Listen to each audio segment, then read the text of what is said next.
Bueno, pues de nuevo cuenta, buenos días a todas y a todos. Me da mucho gusto saludarles, ya instalados en este horario de invierno que pues ahora ya va a ser permanente.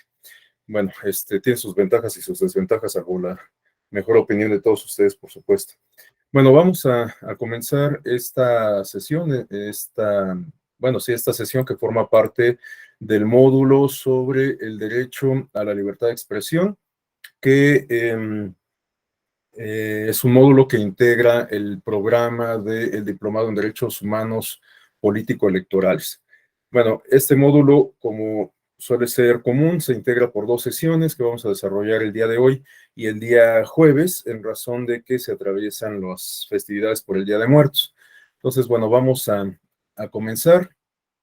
Déjenme compartirles una presentación en PowerPoint que me servirá de apoyo didáctico para el desarrollo de estas dos sesiones. Una consideración que siempre hago al iniciar mis clases es que, bueno, con independencia de que yo exprofeso abra algún espacio para el intercambio de opiniones, para preguntas y respuestas, para retroalimentación, etcétera. Bueno, con independencia de ello, a lo largo de la exposición de las dos sesiones, si alguien desea hacer alguna intervención, algún comentario, plantear alguna inquietud, por favor, hágalo con absoluta libertad, para lo cual únicamente les pediría que me soliciten el uso de la voz, ya sea con la herramienta de la manita o bien abriendo su micrófono. De ninguna manera yo lo considero una falta de respeto, me pueden interrumpir cuando ustedes gusten y bueno, pues siempre también comento que es preferible que las sesiones se nutran con la participación de todas y todos quienes integran el aula, así es como funcionan de mejor forma, según algunos autores como Paulo Freire, los procesos de aprendizaje. Entonces, bueno, les pongo sobre la mesa esa petición de que pues hagamos estas dos sesiones dinámicas en la medida de lo posible.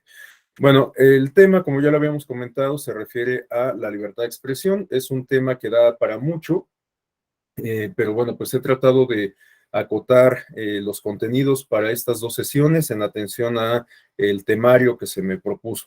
Entonces vamos a revisar justamente como parte de ese temario, pues algunos aspectos como los antecedentes, bueno, no precisamente antecedentes históricos, aunque es indispensable hacer algunas menciones al respecto, pero sobre todo vamos a revisar cuestiones sobre el fundamento jurídico, es decir, en qué instrumentos, tanto de orden nacional como internacional, está reconocido el derecho a la libertad de expresión, cuáles son sus dimensiones, quiénes son sus titulares, y esto lo vamos a vincular con dos cuestiones fundamentales. Uno es el ejercicio periodístico, que es una de las manifestaciones, yo me atrevería a decir que una suerte de corriente para ejercitar la libertad de expresión, y la otra cuestión es el ámbito electoral, es decir, vamos a vincular justamente la libertad de expresión con la materia electoral, en función de lo cual vamos a revisar algunas cuestiones relacionadas, por ejemplo, con el uso de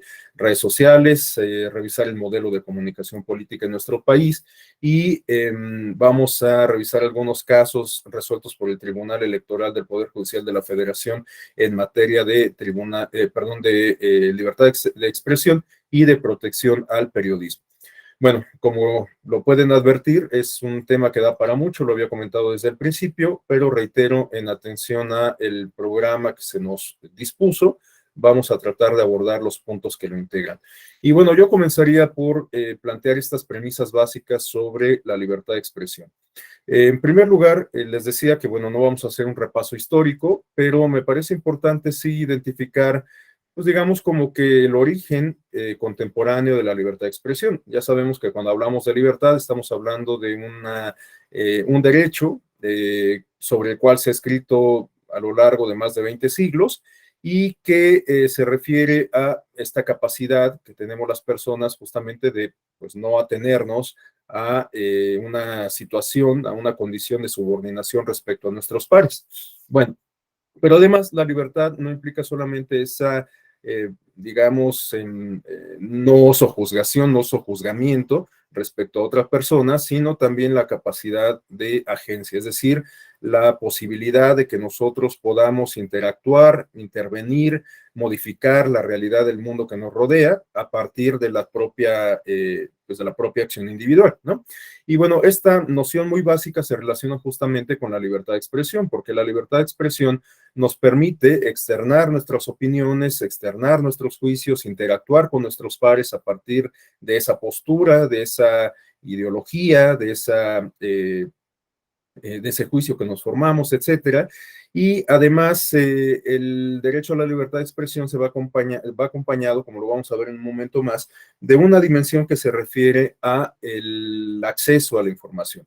Lo ideal es que el circuito que se refiere al ejercicio de la libertad de expresión se complete no solamente por la posibilidad de externar nuestras opiniones, sino también por la posibilidad de que contemos con fuentes de información que nos permitan justamente integrar un juicio, una valoración, una opinión propia.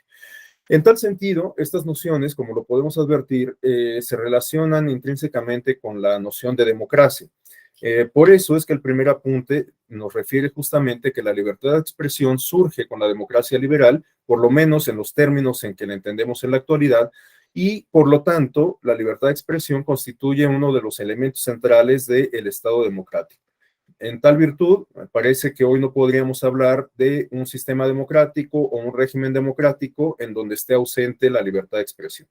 Autores de la literatura clásica como Norberto Bobbio, Giovanni Sartori, Luigi Ferrajoli y algunos otros dan cuenta o explican que la democracia es, digamos, como el mejor contexto en donde se pueden ejercer los derechos, y los derechos, en la medida en que se ejercen, pueden contribuir al robustecimiento de la democracia. Entonces, entre el ejercicio de los derechos y la conformación de un sistema, de un régimen democrático, hay un vínculo virtuoso que se nutre de manera mutua.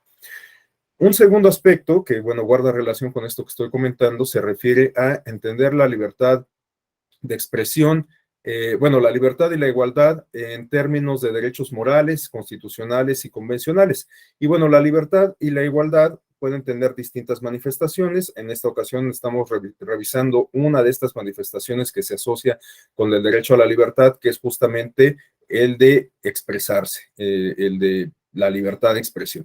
Pero bueno, este apunte de lo que nos habla es de que en la actualidad podemos advertir que este tipo de libertades, la libertad, bueno, los derechos civiles, como la libertad, la igualdad, la dignidad humana, etcétera, y los derivados, como la libertad de expresión, encuentran un fundamento en instrumentos de derecho positivo, tanto de orden doméstico como de orden supranacional.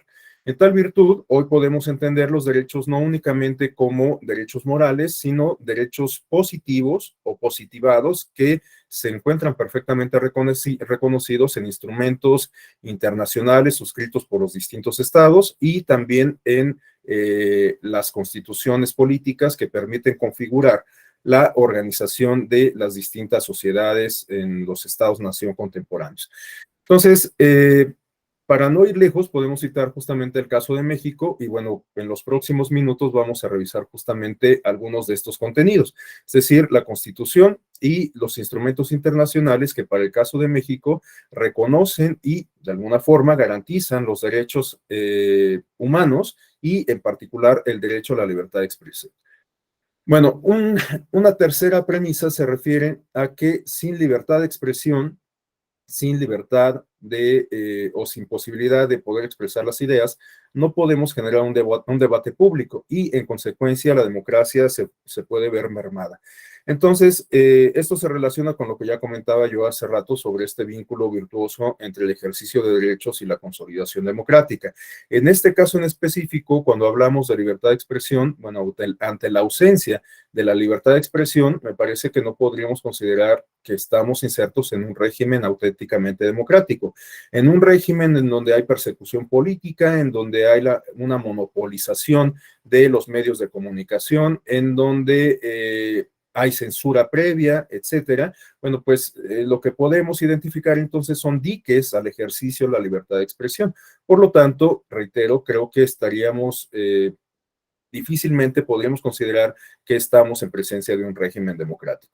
Solo en aquellos casos en donde se puede ejercer con mínimas limitaciones la libertad de expresión, es que podemos confirmar que estamos en presencia de un régimen democrático.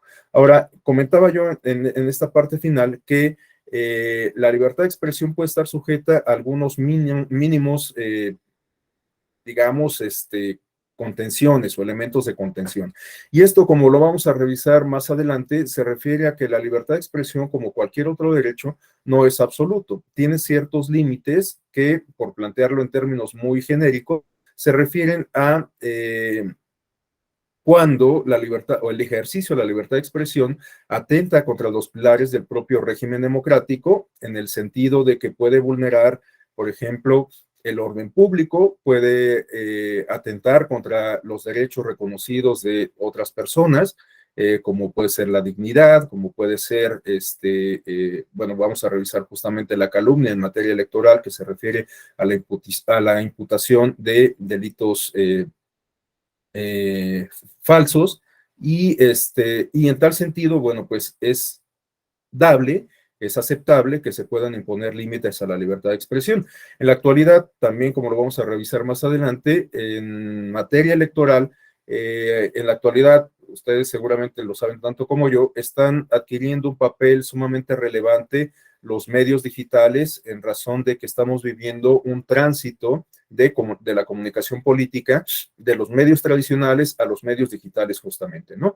Hoy en día, las redes sociales y Internet en general se están convirtiendo en la nueva palestra para la difusión de mensajes político-electorales, y también por eso lo planteo en estos términos de palestra, porque pues aquí es donde vemos que ahora se da justamente la contienda política. Tradicionalmente, por lo menos en el siglo XX, lo que podemos advertir es que esta contienda política, bueno, se da por supuesto a ras de tierra, pero la televisión se había convertido en el medio por antonomasia para justamente llevar a cabo esta competencia política, esta competencia electoral, para decirlo más propiamente, por el poder político. Bueno, pues hoy vemos que estamos, reitero, en esta etapa de tránsito. Hay quien considera que ya han quedado completamente rebasados los medios tradicionales como la radio, la televisión y la prensa. En lo particular, considero que esto no es así, en razón de que hay ciertas realidades que nos hablan de que todavía hay un buen porcentaje de la población que no tiene acceso a las nuevas tecnologías, esto que conocemos como la brecha digital, y además hay estudios que dan cuenta de que todavía hay amplios sectores de la población que siguen identificando en los medios de comunicación tradicionales, sobre todo en la televisión, a su principal fuente de información. Podemos citar, por ejemplo, el caso de la encuesta nacional de uso de las tecnologías en los hogares, que publica el INEGI en colaboración con el IFETEL, y que da cuenta justamente de esto que les estoy comentando, con todo y que los medios digitales como redes sociales e internet están ganando cada vez más terreno. Bueno, hay amplios sectores de la ciudadanía o de la población en general, que siguen reconociendo como principal fuente de información a la televisión. Bueno, entonces, todo esto lo comento porque las nuevas tecnologías, razón de que, por lo menos por el caso de México, se trata de un terreno poco regulado. Bueno, pues los actores políticos, sobre todo partidos y candidatos, en el marco de un proceso electoral y en particular durante el periodo de campañas y precampañas, pues ven una oportunidad como para transmitir mensajes sin que se sujeten al rigor del modelo de comunicación política que aplica sobre todo para los medios tradicionales como radio y televisión. Hay, por supuesto, ciertos principios o ciertos elementos contenidos en la legislación nacional que, bueno, con independencia del medio de comunicación en que se transmitan los mensajes, bueno, estos principios, estas reglas básicas siguen aplicando, ¿no? De tal suerte que, pues, la calumnia es calumnia, por citar solo un ejemplo, lo mismo si se difunde a través de radio, televisión, que si se difunde a través de redes sociales o internet. La calumnia es sancionable en materia electoral, con independencia, reitero, del medio con el cual se transmitan los mensajes calumniosos. Bueno, pero lo cierto es que en aspectos, digamos, más de tipo técnico, la las nuevas tecnologías, como las redes sociales e Internet, pues no tienen esta regulación tan precisa como sí aplica para la radio y la televisión. Pero bueno, esto también lo comento porque aún cuando estas nuevas tecnologías tengan esta característica de no estar tan reguladas, eventualmente pues también es importante que se impongan ciertos límites al ejercicio de la libertad de expresión cuando se utilizan estas nuevas tecnologías. Vamos a ver algunos casos, como les comento, en que el Tribunal Electoral se ha manifestado respecto justamente al ejercicio de la libertad de expresión en estas nuevas tecnologías, o bueno, cuando se hace uso de ellas. Y por último, para cerrar esta parte introductoria sobre premisas básicas, es importante señalar que a partir de los principios de interdependencia e indivisibilidad que rigen la teoría de los derechos humanos o que marca la teoría de los derechos humanos, no se pueden entender los derechos político-electorales sin la concurrencia de otros que lo potencian, como es justamente el caso de la libertad de expresión. Y esto lo relaciono con lo último que estaba comentando. Ustedes se preguntarán por qué el Tribunal Electoral, si es de naturaleza justamente electoral, tendría que regular cuestiones relacionadas con la libertad de expresión, ¿no?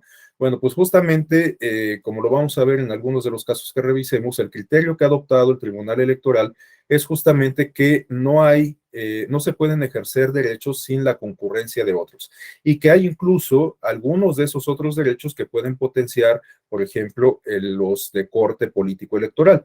En una democracia, como ya lo he comentado insistentemente, no podemos prescindir del derecho a la libertad de expresión. El derecho a la libertad de expresión permite la información de la gente, permite, por lo tanto, que valoremos las distintas propuestas político-electorales, que valoremos el ejercicio de gobierno, que valoremos el ejercicio de representación política y a partir de entonces, pues podamos nosotros definir el sentido de nuestro voto, ¿no? También a partir del ejercicio de la libertad de expresión, pues podemos contar con distintas fuentes de información. A partir del ejercicio de la libertad de expresión, se pueden establecer mecanismos de escrutinio público, de accountability social. A través de la libertad de expresión podemos intervenir en la toma de decisiones públicas a través de manifestaciones, tanto institucionales como no institucionales, como pueden ser los mecanismos de democracia semidirecta o bien la protesta pública, ¿no? O sea, hay muchas formas a través de las cuales se puede ejercer la libertad de expresión. Entonces, en el entendido de que la libertad de expresión puede ser un indicativo de una democracia sana, pues invariablemente guarda relación con otros derechos como los de corte político electoral. Este es uno de los criterios fundamentales, claro, lo estoy sintetizando demasiado, pero es uno de los criterios fundamentales que han sido adoptados por el Tribunal Electoral para resolver algunas cuestiones relacionadas justamente con la libertad de expresión y sus límites. Por aquí tenía una intervención de Minerva Rangel, quien prefirió expresarla en el chat y nos comenta, o bueno, solicita si podríamos citar en qué ordenamiento en este momento están reguladas las nuevas tecnologías. Bueno, como lo comento, en realidad no es que tengamos una reglamentación como tal de las nuevas tecnologías en el marco del modelo de comunicación política en nuestro país. A lo mejor, ahorita que se está discutiendo una reforma electoral, es uno de los tópicos que se consideran como parte de del debate parlamentario. Y entonces, como fruto de esta discusión, en la reforma quizás se consideren algunos aspectos que regulen el uso de las nuevas tecnologías en materia de comunicación político-electoral. Pero en la actualidad no tenemos una reglamentación como tal, como lo he comentado. Vamos a ver que el modelo de comunicación política es sumamente robusto para el caso mexicano. Tenemos una serie de reglas sumamente intrincadas, algunas que tienen, bueno, definitivamente todas tienen base constitucional, pero hay algunas que incluso tienen un carácter reglamentario contenido en la propia Constitución, en específico en el artículo 41. Entonces, tenemos un conjunto de reglas sumamente amplio para los medios tradicionales como radio, televisión y prensa, sobre todo para los medios electrónicos, es decir, radio y televisión. Pero por lo que se refiere a las nuevas tecnologías, en realidad no tenemos una reglamentación como tal. Por ejemplo, para el caso de radio y televisión tenemos un reglamento diseñado por el Instituto Nacional Electoral, a partir, por supuesto, de las facultades reglamentarias que le reconoce la Constitución, pero no tenemos algo similar en materia de redes sociales e Internet, no tenemos un reglamento en materia de medios digitales sobre comunicación política electoral. Esta es una discusión que está sobre la mesa, porque, por supuesto, hay partidarios y hay detractores. Hay quien considera que no sería muy buena idea que comenzásemos a adoptar regulación, sobre todo una regulación sumamente extensa en materia de comunicación política electoral digital, porque a lo mejor iríamos un poco en contrasentido de la naturaleza del medio. Si algo distingue a estos medios digitales, sobre todo en la versión 2.0 de los mismos, es el plano de horizontalidad, ¿no? A diferencia de los medios tradicionales, en donde la comunicación era más bien de tipo vertical, bueno, pues ahora estamos en un plano distinto, en un plano horizontal. ¿Por qué digo esto? Bueno, pues porque en los medios tradicionales como radio, televisión y prensa teníamos un emisor y muchos receptores, ¿no? Es un esquema que se ha mantenido a lo largo del siglo XX y lo que va del siglo XXI. Sin embargo, en los medios digitales prácticamente todos podemos ser al mismo tiempo receptores y emisores. A esto se refiere justamente la horizontalidad. Todos podemos ser consumidores de contenido y también podemos ser generadores de contenido. Y por eso es que pues, ahora esto que estoy comentando, bueno, de manera muy, muy trivial, muy superficial, pudiera explicar el surgimiento de este fenómeno de los influencers, ¿no? Gente que pudiésemos considerar como líderes de opinión, aunque bueno, puede que esté muy sobrada esta expresión de líderes de opinión, pero al final de cuentas es gente que influye en el público que consume su contenido. Y esto es sumamente relevante porque pues vemos que hay ciertos fenómenos sociales que derivan justamente de la influencia que estas personas pueden tener en los colectivos sociales. Estos famosos challenge, pues no son otra cosa sino eso, justamente la manipulación que se da en amplios sectores de la sociedad a partir de estas tendencias que en buena medida contribuyan a generar y a difundir los famosos influencers. Y también por eso reviste particular importancia el tema de los influencers y de las nuevas tecnologías para la comunicación política y para el impacto que puede tener eventualmente este tipo de comunicación que circula en los medios digitales para la definición de los resultados electorales. Y bueno, pues ya tenemos ahí la experiencia de Cambridge Analytica que nos habla justamente de cómo a partir del uso de las nuevas tecnologías eventualmente podemos ser objeto de manipulación, ¿no? Este es uno de los temas centrales de la discusión actual sobre comunicación político-electoral y por ello reviste particular importancia para el caso mexicano porque, bueno, pues tenemos un contraste sumamente marcado entre la amplia regulación que existe para los medios tradicionales versus la laxitud que tenemos para los medios digitales, ¿no? Pero, bueno, es una discusión que está sobre la mesa. Les digo, hay partidarios y detractores. Yo en lo particular siempre señalo que no tengo una postura fijada al respecto de si se debería regular o no la comunicación política electoral en redes digitales, aunque creo que soy más partidario de que no se regule y que solamente se tengan algunos principios que eventualmente puedan tener un impacto en las redes sociales e Internet. Me refiero a que esos principios pues tienen que tener plena vigencia con independencia del medio que se utilice. Por ejemplo, reitero, la calumnia es un ejemplo vívido, pero podemos también citar, por ejemplo, los llamados al odio. O sea, los llamados al odio, la discriminación, la violencia, pues bueno, no tienen cabida en un contexto democrático y por lo tanto, pues deben de ser igualmente reprochados cuando se difunden estos contenidos o estos mensajes en un medio como la televisión, lo mismo que si se hace en redes sociales. Claro, es más fácil tener el control de la difusión de los mensajes en televisión en comparación con las redes sociales, justamente por el plano de horizontalidad. Pero bueno, yo creo que tendríamos que apostarle más a la educación cívica en el sentido de que pues más bien tenemos que fomentar ciertos valores, prácticas y habilidades guiadas por nociones democráticas para cambiar las dinámicas que se generan en redes sociales, que además, bueno, son dinámicas que no distingue solamente la comunicación política electoral de México, son fenómenos que se advierten alrededor de todo el mundo. ¿no? Yo refería al caso de Cambridge Analytica, que tuvo, esta empresa tuvo una importancia en el marco de la consulta que se llevó a cabo en el Reino Unido para decidir la separación de esta nación de la Unión Europea, el famoso Brexit, y también para definir el resultado de la elección presidencial donde resultó ganador Donald Trump en los Estados Unidos. Entonces, bueno, pues estos fenómenos son mundiales.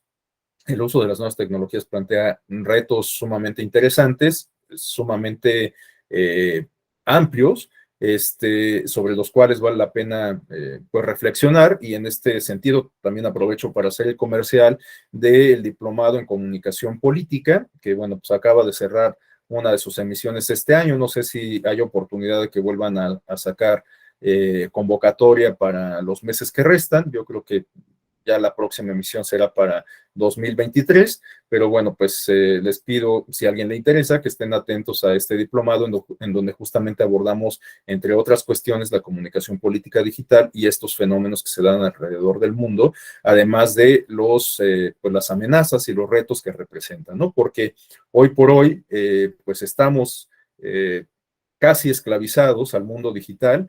Toda nuestra vida pasa por el mundo digital, en nuestras actividades laborales, nuestras actividades personales, nuestras actividades de esparcimiento, y con cada interacción que tenemos con las nuevas tecnologías estamos contribuyendo a generar un expediente digital que pues puede ser oro molido para muchas empresas y para muchos actores políticos, ¿no? Pero bueno, ese es objeto de otra discusión.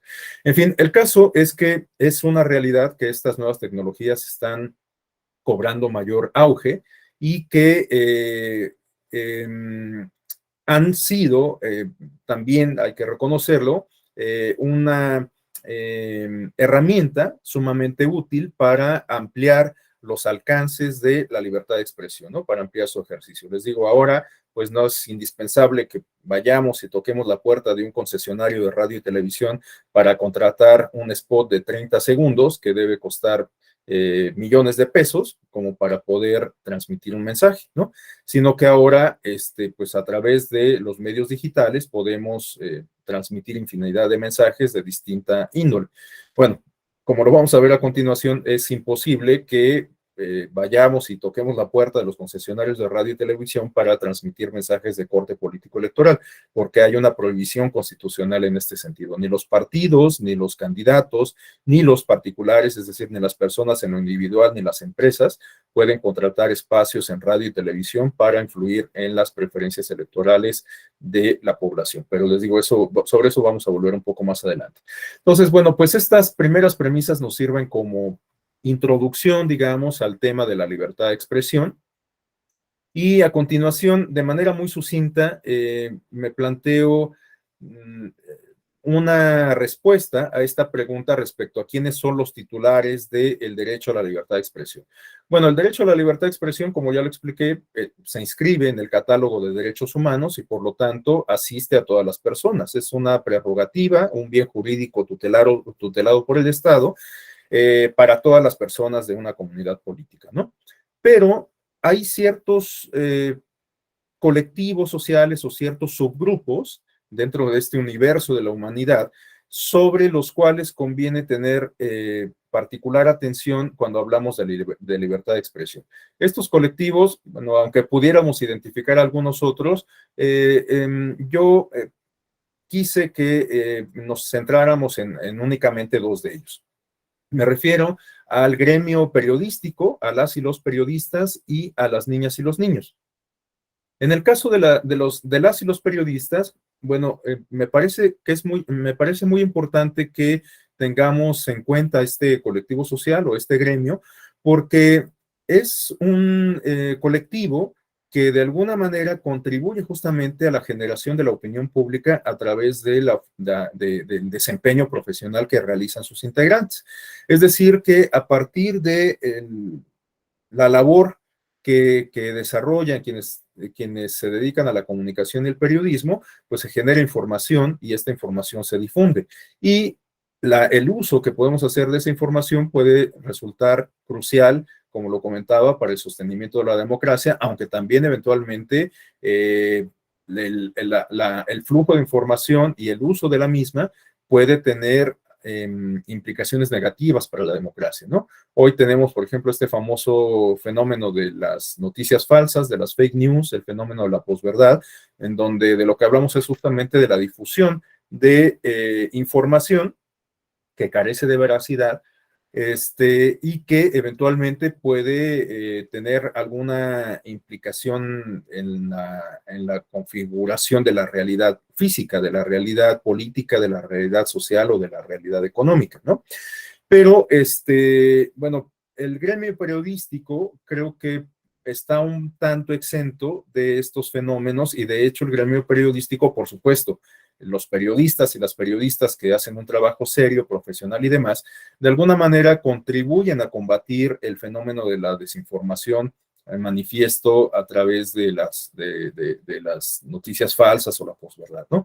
Porque, por supuesto, los medios de comunicación periodística, pues no van a poner en peligro, en riesgo su prestigio, su reconocimiento, e incluso pues también su economía, ¿no?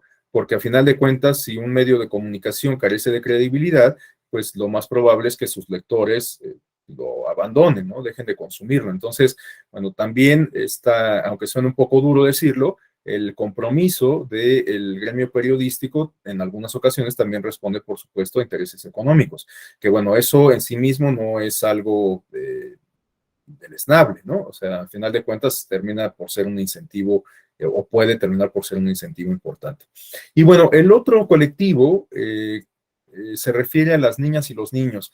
En particular, yo tengo un interés profesional, académico, por los derechos de niñas, niños y adolescentes. Es una de las líneas de investigación que he trabajado incluso desde antes de incorporarme al Tribunal Electoral del Poder Judicial de la Federación. Mi tesis de maestría es justamente sobre derechos de las niñas y los niños y participación infantil. Entonces es un tema que he venido trabajando y que me apasiona mucho y que considero sumamente relevante porque evidentemente las niñas y los niños representan a las generaciones del mañana. Este es un lugar común, por supuesto, pero también me parece que las niñas y los niños representan a un colectivo social, a un grupo de personas sujetas de derechos que tienen relevancia en el presente. Por lo tanto, me parece también muy importante que pensemos a los niños no solamente en términos del futuro, sino sobre todo en términos del presente, en función de lo cual hay que reconocer que hay ciertos derechos que están reconocidos en instrumentos de derecho positivo, tanto de orden nacional como internacional, que entre otros, ciertos instrumentos, quiero decir, que entre otras cuestiones reconocen el derecho a la libertad de expresión. Y de hecho, bueno, vamos a revisar por ahí un par de estos instrumentos que estoy refiriendo, que reconocen el derecho a la libertad de expresión para niñas, niños y adolescentes, y que en realidad nos habla de que en la medida, o bueno, yo lo entiendo en estos términos, en la medida en que se reconocen estos derechos y en consecuencia se pueden generar condiciones para su ejercicio, pues estaríamos alentando una formación ciudadana desde la edad temprana. Entonces estaríamos aprendiendo a ser ciudadanos y ciudadanas, no hasta que alcanzamos este estatus legal de acuerdo a lo que establece la Constitución y el Código Civil, es decir, hasta los 18 años, sino más bien desde la edad temprana. La ciudadanía no se adquiere solamente por decreto, por lo menos un concepto de ciudadanía en términos amplios que no se refiera solamente a pagar impuestos y votar en las elecciones, ¿no? Sino una ciudadanía que se ejerza en distintos ámbitos de la vida social. Entonces, por eso me parece importante pues tener en consideración este colectivo social de las niñas y los niños a la luz del tema que estamos discutiendo de la libertad de expresión. Y bueno, pues por eso es que estas fotografías que incorporamos aquí hacen alusión justamente a estos tres rubros que tenemos acá, a las personas en general, a las niñas y los niños y al gremio periodístico. Y bueno, estos enlaces que están acá se refieren solamente al lugar del cual, a la página de la cual extraje cada una de estas fotografías, porque hablando justamente de libertad de expresión, uso de medios digitales, etcétera, bueno, pues me parece sumamente importante que con todo y que todas estas fotografías e imágenes son de dominio público porque están en la red, pues bueno, no es que la red las haya generado por sí misma, evidentemente alguien las hizo y por eso me parece importante darle el crédito y siempre de un tiempo para acá, cuando ilustro alguna presentación, pues suelo aquí referir la fuente, ¿no? Bueno, como les decía, el derecho a la libertad de expresión tiene asideros en instrumentos de derecho positivo, tanto de orden supranacional como doméstico. Y en tal virtud comenzaría justamente por esta que pudiésemos considerar la piedra de toque del Marcus Juris, el Corpus Juris del Estado mexicano, la Constitución Política de nuestra República, ¿no? Y en la Constitución podemos identificar el reconocimiento a la libertad de expresión en los artículos 6 y 7 de la Carta Magna. Bueno, para quienes sean abogados, abogadas y sobre todo estén especializados en el derecho constitucional, pues este contenido lo tendrán sumamente presente. Para quienes no estén tan versados en el tema y para quienes no sean abogados como su servidor, bueno, pues conviene detenerse un momentito para revisar el contenido. En el artículo 6 se reconoce que la manifestación de las ideas no puede ser objeto de ninguna inquisición judicial o administrativa, es decir, que la manifestación de las ideas justamente se tiene que ejercer con libertad, ¿no? No puede estar sujeta a ningún tipo de presión, a ningún tipo de persecución, sea judicial o administrativa por parte del Estado. Salvo en los casos en que ataque a la moral, la vida privada o los derechos de terceros. Aquí encontramos justamente estas delimitaciones en términos genéricos que nos marca la Constitución a el ejercicio de la libertad de expresión. Solo puede encontrar diques, solo puede encontrar un límite cuando se trata de un ataque a la moral, a la vida privada o a los derechos de terceros. También cuando provoque algún delito o perturbe el orden público. Bueno, cuando provoque algún delito, podríamos interpretar también esta disposición o esta restricción en términos de cuando el ejercicio de la libertad de expresión se considere una acción indebida o una acción infractora, ¿no? Esto para trasladar, digamos, esta restricción al ámbito electoral. En el ámbito electoral, bueno, pues si se hacen manifestaciones que, por ejemplo, sean de corte calumnioso, pues estamos ante una conducta infractora que puede ser sancionada por la vía del derecho administrativo sancionador electoral. Bueno, también este artículo 6 se complementa señalando que el derecho de réplica será ejercido en los términos dispuestos por la ley. El derecho de réplica, pues justamente de lo que nos habla es de una de las manifestaciones de la libertad de expresión. Si nosotros consideramos que hemos sido objeto de una diatriba, de algún señalamiento inmerecido, injusto, bueno, pues podemos ejercer nuestro derecho de réplica en razón de que se nos reconoce en la propia Constitución. Y bueno, por último, tenemos que el derecho a la información también tiene que ser garantizado por el Estado. Y aquí me adelanto a plantear una premisa elemental de el ejercicio de la libertad de expresión y se refiere a las dimensiones en las cuales puede ser ejercido este derecho. De alguna manera ya lo había referido esto. La libertad de expresión pudiésemos considerar que funciona en dos o que se ejerce en dos dimensiones. Una que se refiere a esta posibilidad de ejercer o de emitir nuestros juicios, nuestras posturas, nuestras opiniones, nuestras expectativas, nuestras críticas, etcétera. Es decir, esta posibilidad de externar.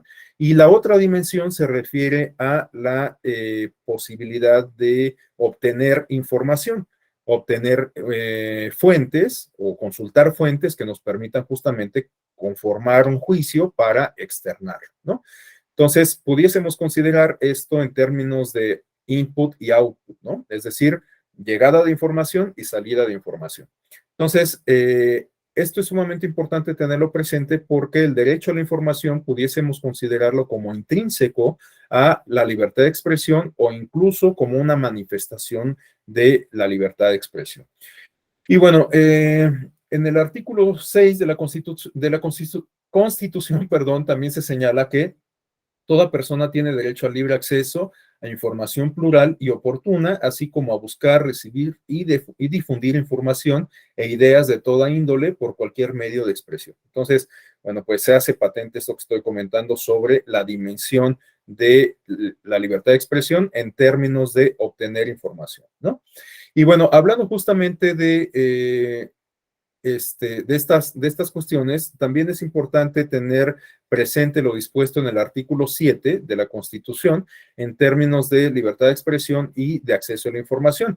En el artículo 7 de la Constitución, yo siempre suelo referir los artículos en estos términos y no usar números ordinales, porque no sé por qué razón solamente se usan números ordinales del 1 al 10, ¿no? O sea, difícilmente uno dice o se refiere al artículo 22 como el artículo 22º, ¿no? En muchas ocasiones se utilizan pues, la expresión de los números nominales y no ordinales. Entonces, bueno, yo por eso siempre refiero así el artículo 1, el artículo 2, incluidos los constitucionales. Bueno, en el artículo 7 se señala que es inviolable la libertad de difundir opiniones, información e ideas a través de cualquier medio, es decir, que se refuerza o se complementa lo dispuesto en el artículo 6 o 6 en términos de libertad de expresión, y además se señala que no se puede restringir este derecho por vías o medios indirectos, tales como el abuso de controles oficiales o particulares, de papel para periódicos, de frecuencias radioeléctricas o de enseres y aparatos usados en la difusión de información, o por cualesquiera otros medios y tecnologías de la información y comunicación encaminados a impedir la transmisión y circulación de ideas y opiniones. Es decir, que se establece una prohibición de censura previa, ¿no? No se pueden establecer mecanismos que en la práctica se traduzcan en justamente limitaciones, obstáculos para la libertad de expresión. Y en complemento de esto, se señala que ninguna ley ni autoridad puede establecer la previa censura, bueno, aquí se dice ya con todas sus letras, ni coartar la libertad de difusión, que no tiene más límites que los previstos en el primer párrafo del artículo 6 de esta Constitución, que ya revisábamos, cuando alteren el orden público, cuando se trate de algún delito, cuando atente contra la esfera de derechos individuales de terceros, etcétera. En ningún caso pueden secuestrarse los bienes utilizados para la difusión de información, opiniones e ideas como instrumento del delito. Bueno, esta es la base constitucional de la libertad de expresión para el caso mexicano. Pero como sabemos, en México estamos insertos en lo que se ha denominado como un bloque de convencionalidad, sobre todo a raíz del paradigma de derechos humanos que se ha construido a partir del año 2011. Un paradigma que toma como principales referentes la reforma constitucional en materia de derechos humanos de junio de aquel año, 2011, lo resuelto por la Suprema Corte de Justicia de la Nación en el caso en el expediente varios 912-2010, sobre Rosendo Radilla, y lo resuelto por la Corte Interamericana de Derechos Humanos sobre el mismo asunto de Rosendo Radilla contra México. Entonces, a partir de esos tres elementos, hemos configurado este nuevo paradigma de derechos humanos y hemos creado esto que se denomina como el bloque de convencionalidad, es decir, un corpus juris ya no solamente integrado por la Constitución Política de los Estados Unidos Mexicanos y las leyes que emanan de esta, sino también por los tratados internacionales en materia de derechos humanos firmados y ratificados por el Estado mexicano. En función de lo cual, todos los tratados internacionales en materia de derechos humanos se consideran ley vigente en nuestro país y, por lo tanto, todas las autoridades del Estado están obligadas a vigilar que los derechos humanos pues se hagan valer, ¿no? Que no solamente se queden plasmados en términos de un instrumento legal, sino que se pongan en práctica. Y bueno, hablando justamente de estos instrumentos internacionales que tienen vigencia en México, me parece sumamente importante hacer referencia a la piedra angular de todo la creación de toda la creación de este derecho internacional en materia de derechos humanos, por lo menos en términos modernos. Me refiero a la Declaración Universal de los Derechos Humanos promulgada por la Organización de las Naciones Unidas. Reitero que en opinión de su servidor representa la piedra angular de los tratados internacionales en materia de derechos humanos porque se reconocen los derechos fundamentales de la humanidad, de las personas que la integramos. Entonces, en este instrumento se reconoce como parte justamente de ese catálogo de derechos fundamentales de las personas la libertad de expresión. Y en tal sentido, se señala específicamente en el artículo 19 de forma expresa que todo individuo tiene derecho a la libertad de opinión y de expresión. Este derecho incluye el no ser molestado a causa de sus opiniones, el de investigar y recibir informaciones. Nuevamente vemos esta dimensión del derecho a la libertad de expresión que se refiere a obtener información y el de difundirla sin limitación de fronteras por cualquier medio de expresión. Bueno, este instrumento era de corte declarativo. En realidad no tenía este carácter vinculatorio, no obligaba a los estados a adoptar medidas para que se pudiese ejercer este derecho en el ámbito doméstico. Pero, como les comento, en mi opinión, representa la piedra angular a partir de la cual se desarrolló todo el derecho internacional en materia de derechos humanos y una de las características fundamentales de los instrumentos que vinieron a continuación se refieren justamente a este factor de vinculante, ¿no? A la obligación de los estados, no solamente de reconocer los derechos, sino de llevar a cabo acciones para que se puedan ejercer en el ámbito nacional. Y bueno, en este orden de ideas podemos inscribir todos los pactos internacionales, los que reconocen los derechos político-electorales, los que reconocen los derechos civiles y los que reconocen los derechos de tercera y cuarta generación, es decir, los económicos, sociales y culturales. Bueno, en este caso vamos a hacer referencia a este Pacto Internacional de Derechos Civiles y Políticos, porque aquí es donde podemos identificar el reconocimiento explícito a la libertad de expresión. Entonces, en el artículo 19 se reconoce que nadie puede ser molestado a causa de sus opiniones y que toda persona tiene derecho a la libertad de expresión.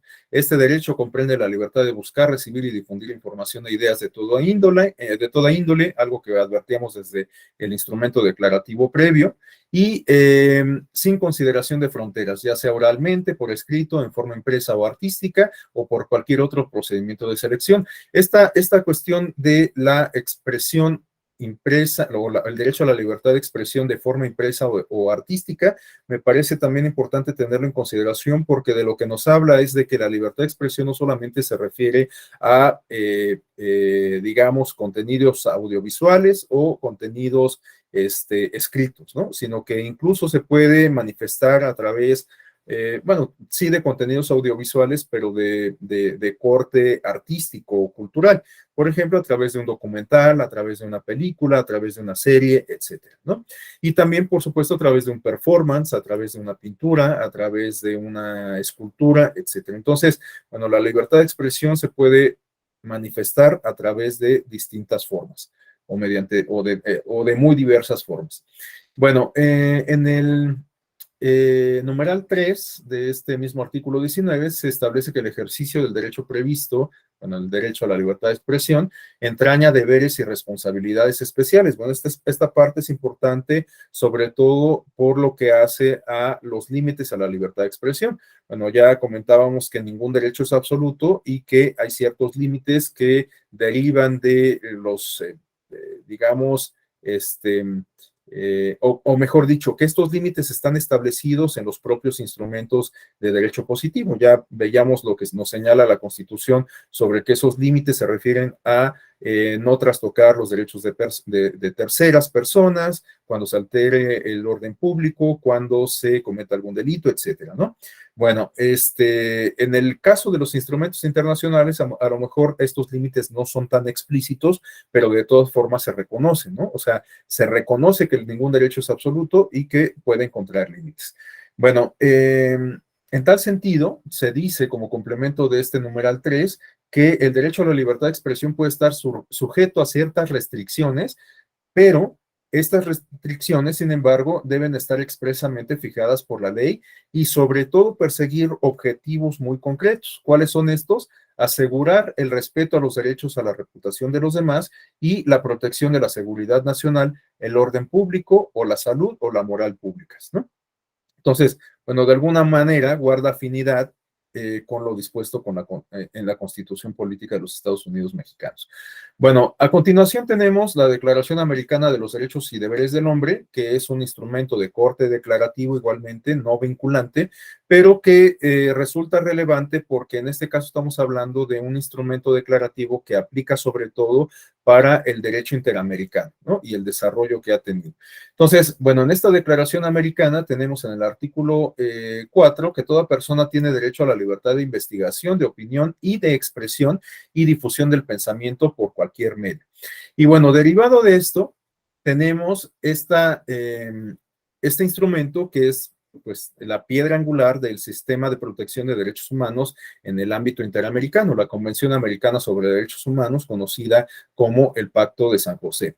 Bueno, esta convención reconoce en el artículo 3 la libertad de pensamiento y de expresión, y como lo podemos observar, tiene un contenido mucho más robusto en comparación con los instrumentos que hemos revisado previamente.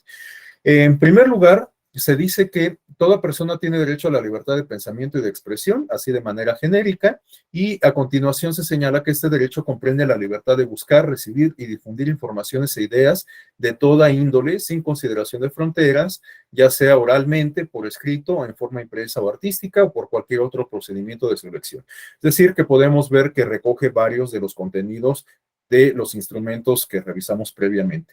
En segundo lugar, se señala que el ejercicio del derecho previsto en este inciso precedente no puede estar sujeto a previa censura, sino responsabilidades ulteriores, las que deberán estar expresamente fijadas por la ley y ser necesarias para asegurar el respeto a los derechos o la reputación de los demás, o bien la protección de la seguridad nacional, el orden público o la salud o la moral públicas. Nuevamente vemos esta delimitación a el ejercicio de la libertad de expresión, casi en términos idénticos con los contenidos de los instrumentos que revisábamos de manera previa. A continuación, en el numeral 3 se establece que no se puede restringir el derecho de expresión por vías o medios indirectos, tales como el abuso de controles oficiales o particulares, de papel para periódicos, de frecuencias radioeléctricas o de enseres y aparatos usados en la difusión de información, o por cualesquiera otros medios encaminados a impedir la comunicación y la circulación de ideas y opiniones. Nuevamente vemos un contenido similar a los instrumentos previos y sobre todo con mucha similitud o casi en términos idénticos a como lo plantea el artículo 7 de nuestra Constitución. En el numeral 4 se establece que los espectáculos públicos pueden ser sometidos por la ley a censura previa con el exclusivo objeto de regular el acceso a ellos para la protección moral de la infancia y la adolescencia, sin perjuicio de lo establecido en el inciso 2. Es decir, que se reconoce la posibilidad de que se ejecuten acciones de censura previa, pero solamente en estos casos que revistan estas condiciones que pudiésemos clasificar como extraordinarias, ¿no? O sea, en casos en donde eventualmente se pueda atentar o haya elementos que permitan advertir que eventualmente se pueda atentar contra la moral pública y sobre todo en perjuicio de la infancia y la adolescencia. Y por último, tenemos que está prohibida por la ley toda propaganda en favor de la guerra y toda apología del odio nacional, racial o religioso que constituyan incitaciones a la violencia o cualquier otra acción ilegal similar contra cualquier persona o grupo de personas por ningún motivo, inclusive los de raza, color, religión, idioma u origen nacional. Es decir, que está vedada la posibilidad de que se difundan en un contexto democrático, por supuesto, estos mensajes que atentan contra el odio, la discriminación o que producen discriminación, segmentación, etcétera, ¿no? Bueno, en esta lámina no vamos a detenernos a revisar el contenido, únicamente se señalan de manera enunciativa estas declaraciones conjuntas elaboradas por la Relatoría Especial para la Libertad de Expresión de la Comisión Interamericana de Derechos Humanos en colaboración con otras relatorías regionales en la materia. Y bueno, se hace explícito el propósito que siguen estas declaraciones, que es emitir interpretaciones sobre los derechos protegidos a fin de que gobiernos, organizaciones de la sociedad civil, profesionales del derecho, periodistas y medios de comunicación, académicos y empresarios puedan contribuir a la protección y garantía del ejercicio de la libertad de expresión en sus respectivas esferas. Es decir, que no solamente estas relatorías tienen como propósito supervisar o vigilar, digamos, el desempeño que tienen los estados y las instituciones que lo conforman para generar condiciones de garantía del ejercicio de la libertad de expresión, sino que también de alguna manera identifica estas sinergias que se establecen con otros actores que se pueden identificar en el ámbito doméstico, ¿no? Organizaciones de la sociedad civil, gremios como puede ser el empresarial, por supuesto el gremio periodístico, etcétera. Y bueno, pues como les digo, aquí aparecen solamente enunciadas estas declaraciones conjuntas en el ámbito interamericano desde el año de 1999 hasta el año de 2019. Bueno, a continuación les decía que me parecía importante reflexionar sobre el derecho a la libertad de expresión que se reconoce para niñas, niños y adolescentes. No es el tema de este módulo, los derechos de niñas, niños y adolescentes, pero les decía que me parece importante tener presente este vínculo que hay entre el derecho a la libertad de expresión y todo el cúmulo de derechos que se reconoce para este colectivo social, en razón de lo que ya les comentaba, ¿no? En la medida en que generemos condiciones que permitan el ejercicio de estos derechos que no son de orden moral únicamente, sino de orden positivo, para niñas, niños y adolescentes, en la medida en que contribuyamos a su ejercicio, pues podríamos alentar procesos de formación ciudadana que a la sazón nos permitan consolidar la democracia en términos transgeneracionales, ¿no? Y además, bueno, pues por supuesto poner en práctica los derechos en el presente que se les reconocen a las niñas, niños y adolescentes. Bueno, solamente son dos o tres láminas sobre este tema de los derechos de las niñas y los niños y sobre todo el derecho a la libertad de expresión que se les reconoce. Bueno, en tal sentido, tenemos que en el artículo 12 y en el artículo 13 de la Convención de los Derechos del Niño se hace patente justamente el derecho a la libertad de expresión. En el artículo 12 se establece como una obligación para los estados parte que suscriben esta convención garantizar al niño, bueno, no se utiliza lenguaje incluyente, pero ya sabemos que pues ahora es conveniente, digamos, desencadenar el concepto de niñez a efecto de hacer explícita la mención a las niñas y también a los adolescentes. Yo en lo particular considero que es un error digamos que considerar la categoría de niñez en términos homogéneos, porque ahí se inscriben todas las personas que son menores de 18 años. Entonces, me parece, pero estas personas pues tienen características distintas, cognitivas, emocionales, incluso físicas. Me parece, por lo tanto, una equivocación que consideramos que la categoría de niñez es uniforme y que nos permite incorporar lo mismo a un niño o a una niña de 3 años que a un adolescente de 17. Por eso yo suelo casi siempre desencadenar el contenido de esta expresión de niñez y referirme a niñas, niños y adolescentes. Bueno, el caso es que los estados parte deben garantizar a las niñas, niños y adolescentes que estén en condiciones de formarse un juicio propio, el derecho de expresar su opinión libremente en todos los asuntos que les afectan, teniéndose debidamente en cuenta sus opiniones en función de la edad y madurez. Con tal fin, se debe dar en particular oportunidad a este colectivo social o quienes lo integran, niñas, niños y adolescentes, la oportunidad de ser escuchados en todo procedimiento judicial o administrativo que les afecte, ya sea directamente o por medio de un representante o de un órgano apropiado en consonancia con las normas de procedimiento de la ley nacional. El niño o la niña tendrá derecho a la libertad de expresión, esto se señala en el artículo 13, y este derecho incluirá la libertad de buscar, recibir y difundir informaciones e ideas de todo tipo, sin consideración de fronteras. Básicamente se adapta para el colectivo de niñas, niños y adolescentes los contenidos que hemos revisado de los demás instrumentos. El ejercicio de tal derecho puede estar sujeto a ciertas restricciones, igual que como ocurre para la población adulta, que serán únicamente las que la ley prevea para el respeto de los derechos o la reputación de los demás, o para la protección de la seguridad nacional, el orden público, para proteger la salud o la moral públicas. Básicamente los mismos contenidos. Ahora, otro artículo que guarda relación con lo que estamos comentando, de la propia Convención de los Derechos del Niño, es el 17, en donde se establece que los Estados parte reconocen la importante función que desempeñan los medios de comunicación y deben velar porque los niños y las niñas tengan acceso a información. Es decir, artículo 17 de lo que nos habla es de la segunda dimensión del derecho a la libertad de expresión, es decir, del derecho a la información, la posibilidad de consultar fuentes de información. Bueno, en tal sentido, los Estados partes deben alentar a los medios de comunicación a difundir la información y materiales de interés social y cultural para el niño, de conformidad con el espíritu del artículo 29, que se refiere a la educación. Promover la cooperación internacional en la producción, el intercambio y la difusión de esa información y los materiales procedentes de diversas fuentes culturales, nacionales e internacionales. Alentar la producción y difusión de libros para niños. Alentar a los medios de comunicación a que tengan particularmente en cuenta las necesidades lingüísticas de las niñas y los niños pertenecientes a grupos indígenas. Y por último, promover la elaboración de directrices apropiadas para proteger al niño contra toda información y material perjudicial para su bienestar. Ahora, para cerrar esta parte, únicamente quisiera hacer mención de que esta convención ha sido recogida en un instrumento de derecho positivo de orden doméstico. Estamos hablando de la Ley General de los Derechos de Niñas, Niños y Adolescentes.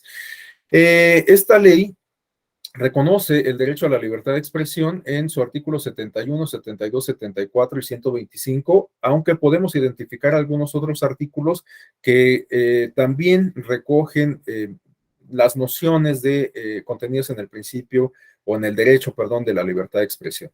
Pero estos me parece que son los que resultan más representativos. Entonces, tenemos que en el artículo 71 se establece que niñas, niños y adolescentes tienen derecho a ser escuchados y tomados en cuenta en los asuntos de su interés conforme a su edad, desarrollo evolutivo, cognitivo y madurez. Es decir, que se hace explícito este derecho a la libertad de expresión. En el artículo 72 se refiere que las autoridades federales de las entidades federativas, municipales y de las demarcaciones territoriales de la Ciudad de México están obligados a disponer e implementar mecanismos que garanticen la participación permanente y activa de las niñas, niños y adolescentes en las decisiones que se tomen en los ámbitos familiar, escolar, social, comunitario o cualquier otro en el que se desarrollen. Es decir, que se establecen obligaciones para el Estado mexicano en todas y para todas las autoridades que lo integran para generar estas condiciones que permitan la participación infantil. Una participación que, pues, de suyo implica justamente el ejercicio de la libertad de expresión. En el artículo 74 se establece que niñas, niños y adolescentes tienen derecho a que las diferentes instancias gubernamentales les informen de qué manera su opinión ha sido valorada y tomada en cuenta su solicitud.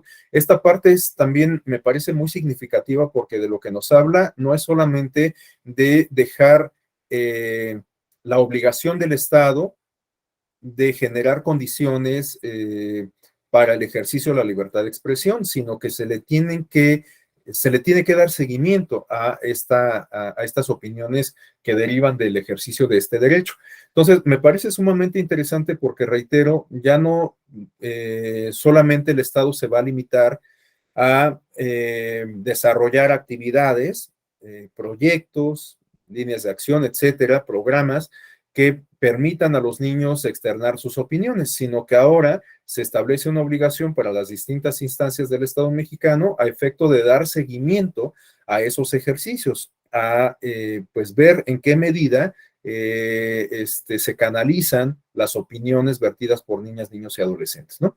Entonces, bueno, esta parte, reitero, me parece sumamente interesante, aunque por supuesto, una cosa es que esté en la ley y otra cosa es que pues esté cumpliendo, ¿no? Pero bueno, me parece muy relevante que por lo menos esté plasmada esta obligación en esta ley de derecho positivo. Es una ley general, además, que, bueno, pues es de observancia para todas las autoridades nacionales. Y por último, tenemos en el artículo 125, párrafo segundo, fracción 11, que el Sistema Nacional de Protección Integral tendrá las siguientes atribuciones. Entre todo el catálogo que se señala, tenemos que se debe garantizar la participación de niñas, niños y adolescentes en el ejercicio de sus derechos humanos, tomando en consideración las medidas especiales que se requieran. Bueno, este Sistema Nacional de Protección Integral es una instancia un tanto sui generis, porque no es propiamente un organismo, no es propiamente una dependencia, sino más bien es una oficina, si se me permite la expresión, que busca articular los distintos esfuerzos que llevan a cabo las autoridades de distintos órdenes de gobierno y también, por supuesto, las autónomas y demás, en beneficio de los derechos, o bueno, en beneficio de las niñas, niños y adolescentes, y para generar condiciones que permitan el ejercicio de los derechos que se les reconocen, ¿no? Entonces, este Sistema Nacional de Protección, reitero, pues es una instancia un tanto sui generis que más bien articula los esfuerzos de distintas autoridades. Y bueno, esta instancia es la que tiene que generar las condiciones que permitan garantizar la participación efectiva de niñas, niños y adolescentes. Bueno, a continuación vamos a comenzar a discutir una de las dimensiones de la libertad de expresión que se refiere a la que suelen ejercer quienes integran el gremio periodístico. Es decir, vamos a hablar ahora de la libertad de prensa. Bueno, a continuación tenemos esta lámina en donde, como pasó al principio, planteo algunas premisas básicas, algunas ideas que me parece que son torales para comenzar a generar la discusión. Pero llegados a esta parte y considerando que vamos justamente a la mitad, o bueno, un poquito más de la mitad de esta primera sesión, quisiera consultarles si alguien tiene alguna intervención, desea hacer algún comentario, alguna participación. Bueno, pues podemos abrir algunos minutos o destinar algunos minutos para ello. Entonces, bueno, no sé si alguien tenga algo que comentar, algo que aportar.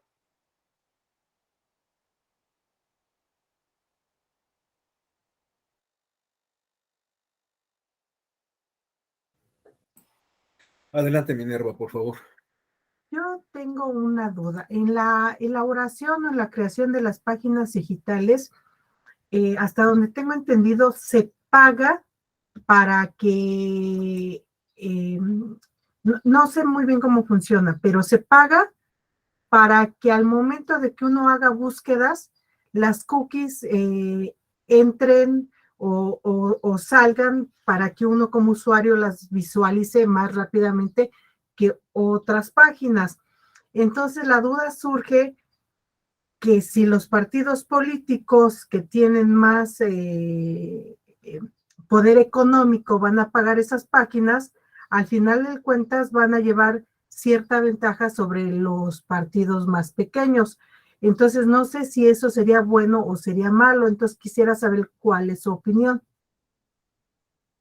Bueno, en realidad, muy interesante el planteamiento de Minerva. En realidad, es un fenómeno que ya está pasando, ¿no?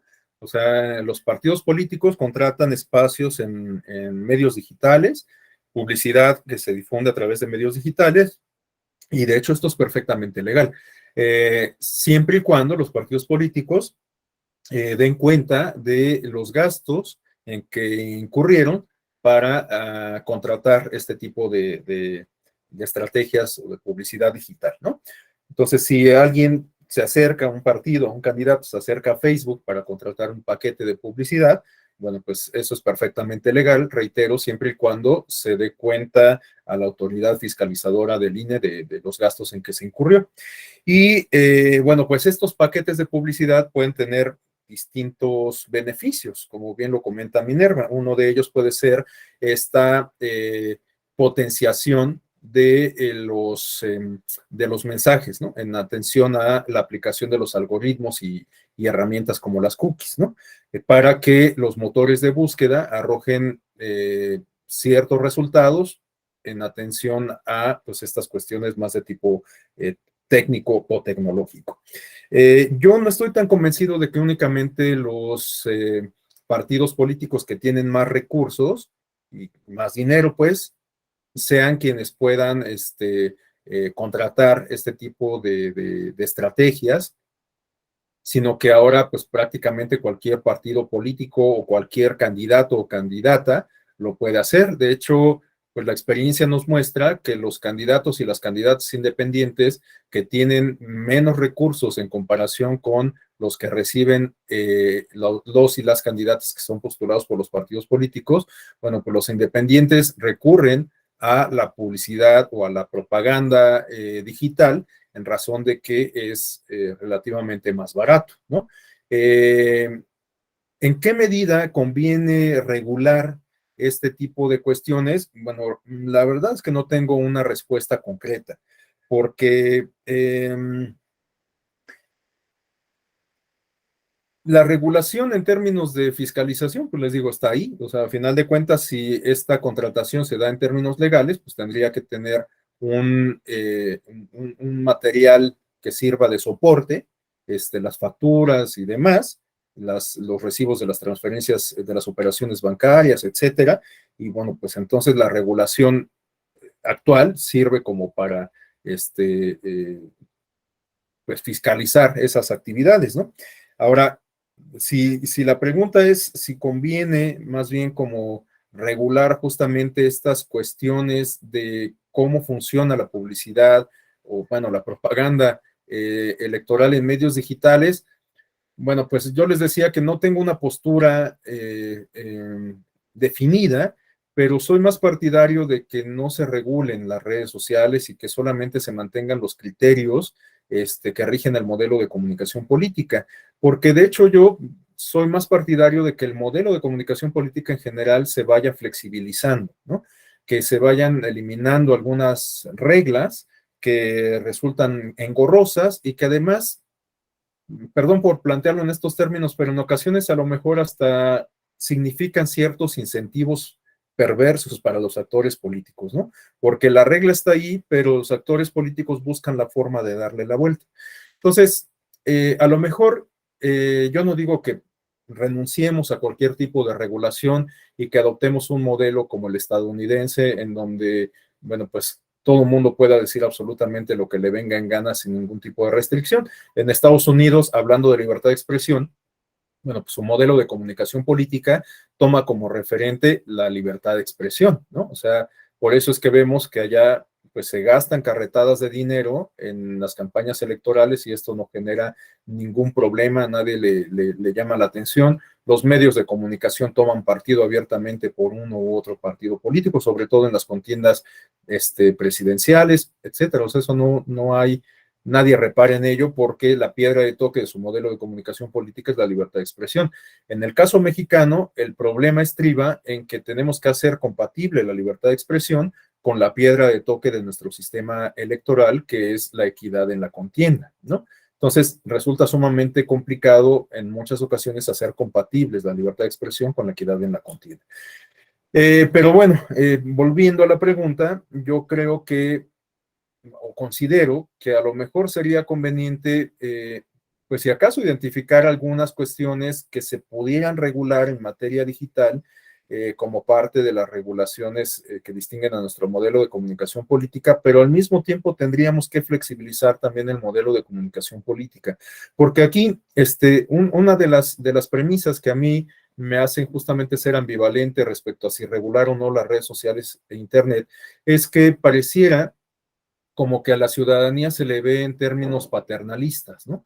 O sea que es el Estado quien tiene que decidir qué es lo que la ciudadanía puede ver y qué es lo que no puede ver. Entonces, me parece que, pues justamente, reitero, es como ver a la ciudadanía en términos un tanto paternalistas, como si la ciudadanía no fuera capaz de distinguir justamente lo que es bueno, lo que es malo, lo que es válido, lo que no es, lo que es ilegal y de lo que no es, etcétera. Entonces, creo que tendríamos más bien que apostar justamente al juicio ciudadano, pero no así en abstracto, o sea, no simplemente decir, bueno, pues la ciudadanía que decida, ¿no? sino que tendríamos que abonar justamente, que apostarle a lo que yo comentaba yo hace rato, a la formación ciudadana, aprender a ser ciudadanos, a generar estrategias, mecanismos, procesos de pedagogía social que nos permitan justamente desarrollar estas habilidades guiadas por nociones democráticas, que entre otras cuestiones nos ayuden a generar nuevas dinámicas en la interacción con la red y advertir sus riesgos, ¿no? Porque hoy por hoy, pues en realidad todos hemos incursionado, todas estas generaciones, incluidas las actuales de millennials y centennials, hemos incursionado en las redes sociales y en las nuevas tecnologías de forma empírica. O sea, realmente no tuvimos una formación ciudadana digital. Y esto es lo que explica, creo, en buena medida todos estos fenómenos de la violencia digital, el ciberbullying, el ciberacoso, la violencia política en razón de género, que también se ve en redes digitales, y bueno, los fenómenos que ya citaba yo, ¿no? Las fake news, la posverdad, la desinformación y en la actualidad, bueno, pues la manipulación política a partir pues de esta información que contribuimos a generar nosotros mismos, de nosotros mismos en la red. Entonces, bueno, a lo mejor me estoy ampliando mucho y desviando un tanto del tema, pero me parece que lo que tendríamos que hacer para cerrar esta réplica a la intervención de Minerva es apostarle a la educación ciudadana, ¿no? A dotarnos de esos elementos que nos permitan aprender a ser ciudadanos digitales y en tal medida a utilizar de una manera más responsable las redes sociales e internet y bueno, cualquier nueva tecnología, ¿no? Bueno, pues no sé si hay alguna otra intervención, algún otro comentario o inquietud. Bueno, siendo así, entonces continuamos. Les decía que ahora vamos a eh, abordar el tema de la libertad de prensa y para esto también planteo como al principio algunas premisas o nociones básicas. Bueno, en primer lugar tenemos que la libertad de prensa puede ser entendida como una manifestación de la libertad de expresión por parte de un gremio y como acceso a la información de toda la comunidad.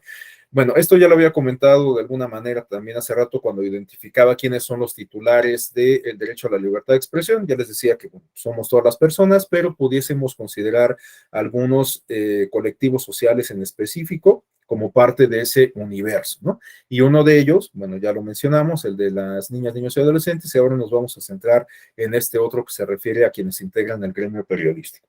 Y esto porque el gremio periodístico puede contribuir a generar información, como lo hemos comentado, que beneficie a toda la comunidad, no solamente a quien la genera, sino a toda la comunidad. En tal sentido, podemos considerar que la libertad de prensa puede ser entendida como un síntoma y al mismo tiempo como una consecuencia de la democracia.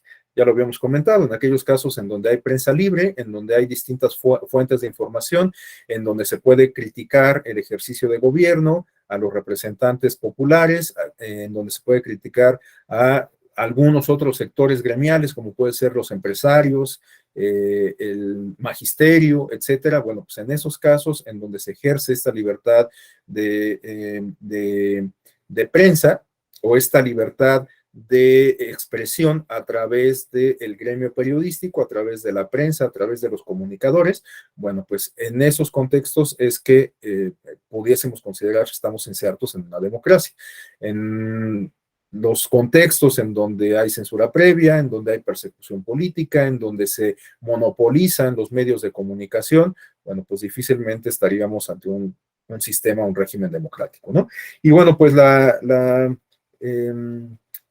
la experiencia o una experiencia que da cuenta de esto que estoy comentando, la podemos advertir en aquellos sistemas o regímenes que, sobre los cuales se ciernen señalamientos de autoritarismo o por lo menos de no ser plenamente democráticos, como es el caso, pues estos casos típicos que ahora, o bueno, que ahora se han convertido en típicos recientemente, como es el caso de Bolivia, de Venezuela, de Nicaragua, etcétera, gobiernos que, bueno, pues no son considerados plenamente democráticos, el caso de Cuba, etcétera. Bueno, pues en esos casos vemos que hay una tendencia muy marcada a monopolizar justamente los medios de comunicación. Una de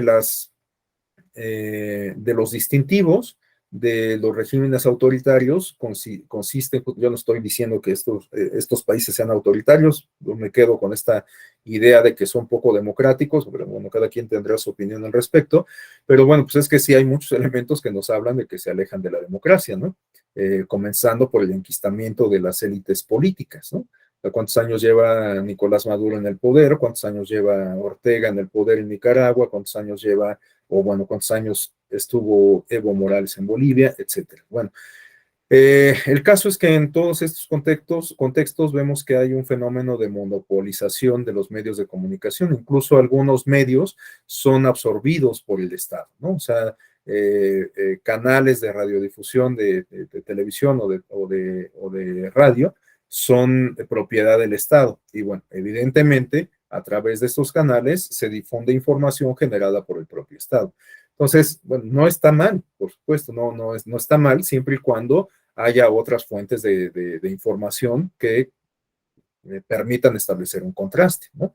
El problema es cuando hay periódicos oficiales y también hay señales de radio oficiales y señales de televisión oficiales, y entonces los medios de comunicación que no son oficiales son mínimos, son pocos, y además en muchas ocasiones pues son víctimas, son objetos del desprestigio que se genera por parte del propio aparato estatal.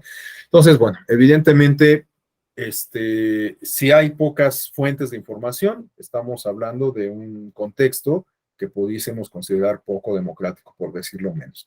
La libertad de prensa representa, por lo tanto, un crisol de perspectivas para el conocimiento e interpretación de la realidad. La libertad de prensa puede ser entendida, por lo tanto, como un mecanismo de escrutinio y control del poder. Justamente en los contextos antidemocráticos, pues es muy claro que a las élites políticas no les gusta la crítica y por lo tanto pues desdeñan a la crítica que viene de los medios no cooptados por el Estado, ¿no? En tal sentido, bueno, pues los medios no cooptados por el Estado pueden contribuir a la generación de estos mecanismos de escrutinio, de crítica del poder público y eventualmente, pues esto se convierte en un control sobre el ejercicio del poder, ¿no? Y por último, tenemos que la libertad de prensa y la horizontalidad en la comunicación digital son un fenómeno sumamente actual, ¿no? Hoy en día vemos que los medios tradicionales, la prensa tradicional está también transitando hacia la digitalidad y hoy los periódicos ya no solamente se consultan en papel, sino que también ya hay portales digitales, ¿no? Uno puede consultar las noticias que difunden los distintos medios de comunicación en medios digitales.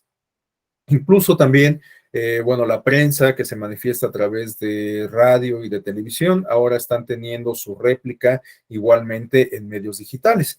Uno puede consultar plataformas de radio, de televisión, incluso cuenta con herramientas como los podcasts, en donde si uno desea, consultar una mesa de debate, un reportaje, una pieza informativa X que se difundió en un programa y que uno por X circunstancias se perdió, bueno, pues ahora a través de estas herramientas de podcast la puede consultar de forma atemporal, ¿no? Si la pieza informativa se transmitió en un noticiero matutino, en una estación de radio X, bueno, pues las personas podemos consultar esa pieza informativa 12 horas después en nuestro teléfono inteligente o nuestra computadora o qué sé yo. Entonces, bueno, los medios digitales están transitando, los medios tradicionales están transitando también a los medios digitales y esto pues abre un mundo de posibilidades. Bueno, para comenzar a hablar de la libertad de expresión, quisiera compartir con ustedes esta interrogante que nos habla de algo que tuviera que ser una preocupación generalizada, no solamente para el caso de México, sino para el mundo. Y esta pregunta se refiere a qué tan peligroso es ser periodista en la actualidad. ¿Qué tan riesgoso es que quienes ejercen o bueno, qué tan riesgoso es ejercer su profesión para quienes pertenecen al gremio periodístico. Bueno, pues en este mapa que tenemos, que es una propuesta de esta organización, Reporteros Sin Fronteras, tenemos identificados bueno, tenemos un mapamundi y tenemos identificados por colores aquellas naciones en donde resulta más peligroso ejercer el periodismo. Bueno, tenemos que los países sombreados en negro es en donde resulta más grave, en donde los periodistas, las periodistas enfrentan situaciones más difíciles y más peligrosas para ejercer su profesión. Bueno, pues como podemos advertir en estos países, pues estamos hablando de países que pudiésemos considerar por lo menos poco democráticos, ¿no? China, en donde hay un control muy fuerte sobre los medios de comunicación, incluido el acceso a Internet. Países como Egipto, como Libia, como, bueno, pues algunos aquí también de Oriente Medio, en fin, o sea, países que no resultan, adelante César, sin problema, no resultan plenamente, o no pudiésemos considerar plenamente democráticos, ¿no? Después están los países en donde existen condiciones que hacen difícil el ejercicio del periodismo, no resultan tan críticas, pero son a final de cuentas situaciones sumamente complicadas. Y bueno, pues ahí deshonrosamente aparece nuestro país, México, países como Venezuela, Colombia, Bolivia, Brasil, para citar los del los del continente americano, bueno, muchos países de África, muchos países de Asia, incluida Rusia, India, etcétera, ¿no? Algunos países que tienen problemas significativos, pero bueno, pues digamos que pudiésemos considerar que están a mitad de la tabla. Bueno, para citar países latinoamericanos, está República Dominicana, Perú, Ecuador, Argentina, Chile, etcétera. Bueno, en Europa tenemos a Polonia, algunos países de la parte norte, etcétera. Y bueno, los países que tienen una situación más buena, más favorable para el ejercicio del periodismo, son los que podemos identificar en América del Norte, Canadá, Estados Unidos, bueno, pues ya lo habíamos comentado, los Estados Unidos consideran como piedra angular de su modelo de comunicación la libertad de expresión, y pues ello explica que pues, el ejercicio del periodismo se ejerza de una manera mucho más abierta, ¿no? Por supuesto, tenemos varios de los países de Europa del Este, España, Francia, Reino Unido, etcétera. Tenemos aquí Australia. Y bueno, pues por último tenemos los países que tienen una buena situación. Y bueno, curiosamente son solamente los países nórdicos, ¿no? Noruega, Suecia, Finlandia. O sea, estos países que tienen una larga tradición, bueno, tenemos Portugal, una larga tradición democrática. Son estos países en donde podemos advertir, digamos que modelos de democracia sustantiva, es decir, esta democracia que ya no solamente se refiere a mecanismos electorales eficientes, sino democracias en donde la población tiene posibilidades de intervenir en la vida pública a través de distintos mecanismos y en donde además tenemos beneficios materiales de estas condiciones democráticas. Beneficios materiales que se refieren a condiciones que permiten el ejercicio de derechos de distinto orden, incluidos los económicos, culturales y sociales, ¿no? El derecho a la salud, el derecho a la educación, el derecho a la vivienda, el derecho al empleo, etcétera, ¿no? Entonces, bueno, pues no es de extrañarse, por lo tanto, que en estos países con un régimen o un sistema democrático mucho más avanzado, pues sean los contextos ideales para el ejercicio del periodismo sin tantos riesgos. Bueno, para centrar estas condiciones de peligro, de amenaza que se ciernen sobre el gremio periodístico, pero ahora en el caso mexicano, tenemos aquí algunos datos que nos proporciona la organización Artículo 19.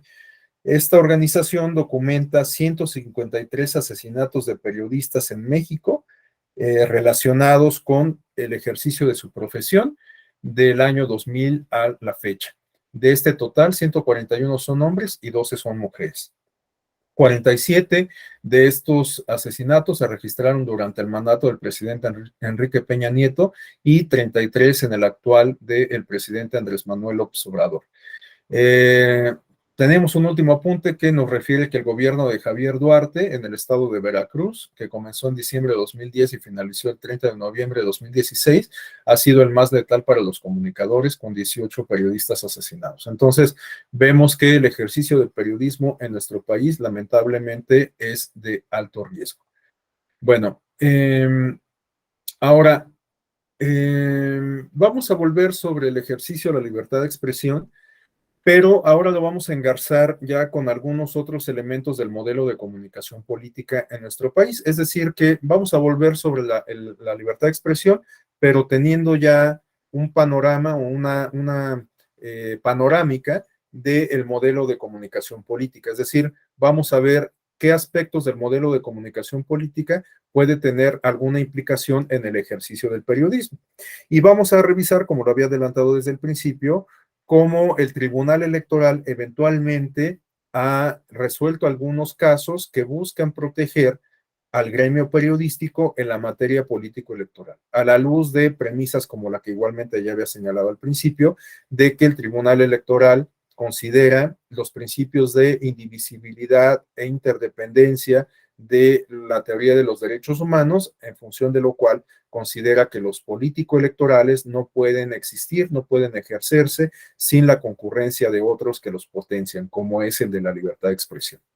Bueno, pero ahora vamos a identificar algunas causas que motivaron la gestación del modelo de comunicación política actual para después ya revisar sus características. Bueno, el modelo de comunicación política que tenemos en la actualidad data de la reforma en la materia político-electoral de los años 2007 y 2008, la reforma constitucional de 2007 y la reforma legal del 2008.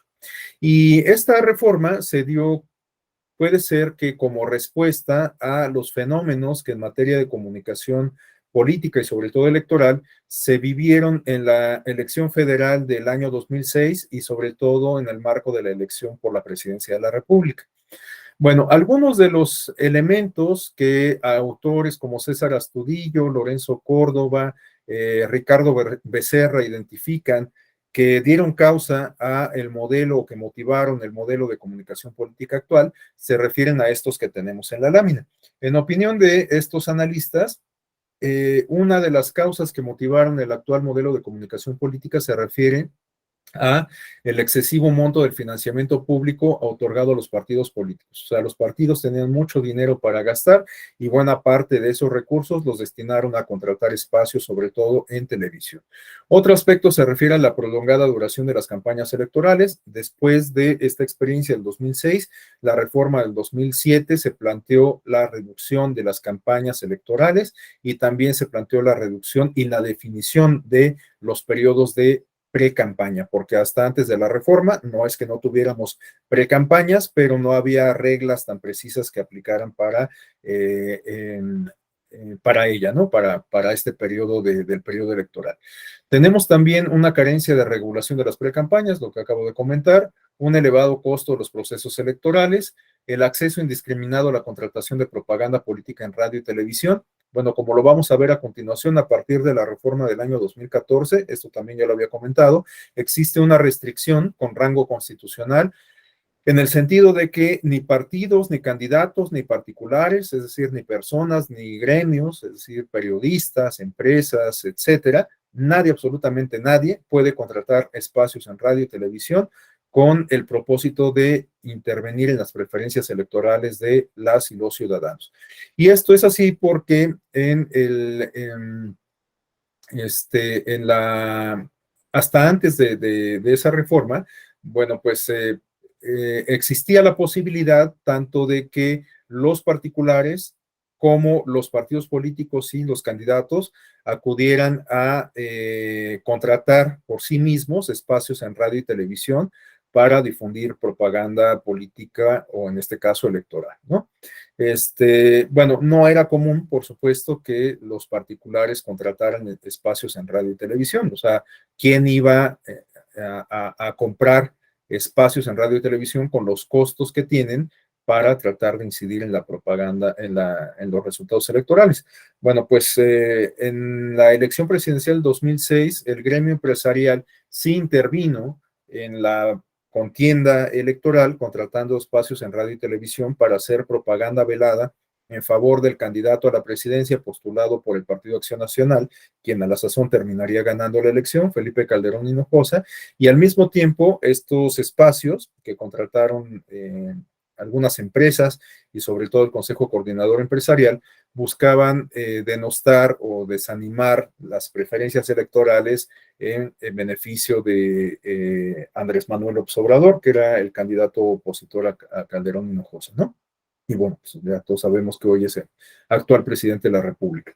Bueno, ustedes seguramente se acuerdan de estos spots, bueno, quienes tengan la edad suficiente para recordarlo y haberlo vivido, estos spots que tildaban a López Obrador como un peligro para México.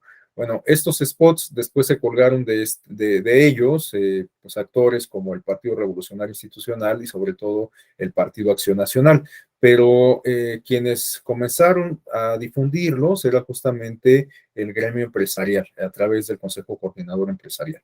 Bueno, a partir de estos fenómenos es que la reforma del 2007 se planteó esta prohibición y por lo tanto, desde entonces, reitero, ni particulares, ni partidos, ni candidatos pueden acceder a espacios en radio y televisión para difundir sus mensajes.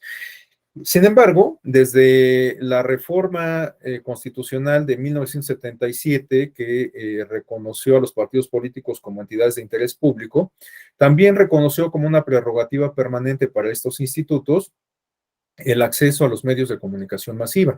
Por eso es que desde entonces los partidos políticos transmiten mensajes tanto en periodos de campaña como en periodos ordinarios.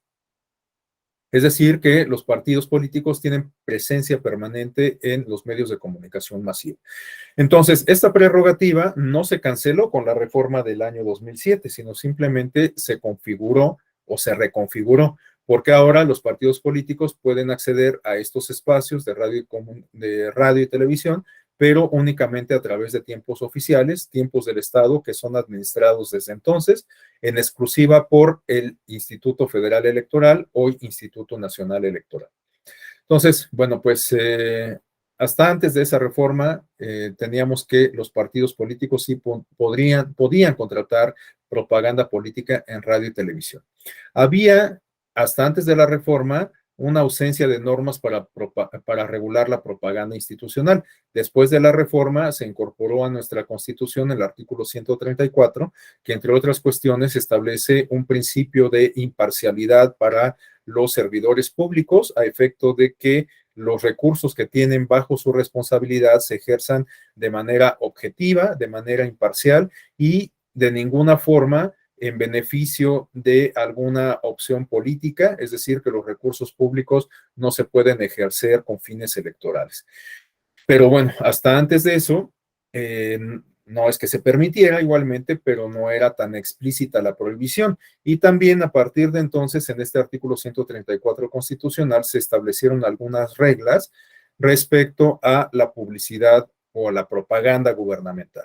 Hasta antes de eso, bueno, pues la propaganda gubernamental se contrataba y se difundía y tenía ciertas características que eran muy distintas a las que tenemos en la actualidad.